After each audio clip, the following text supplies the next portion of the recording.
How do you, as a parent, feel about this time of year? Oh, we get really excited. The girls have worked really hard preparing their rabbits for the show, and they get up every morning, go out and feed and brush them and water them, and looking forward to a great fair.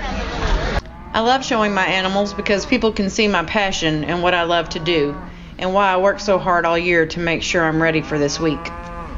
I love rewarding these young people for all of their hard work, and even though I only play a small portion in the success, I really love seeing the smiles on all of their faces because they get to miss school a couple of days and be around friends, family, and their furry little friends.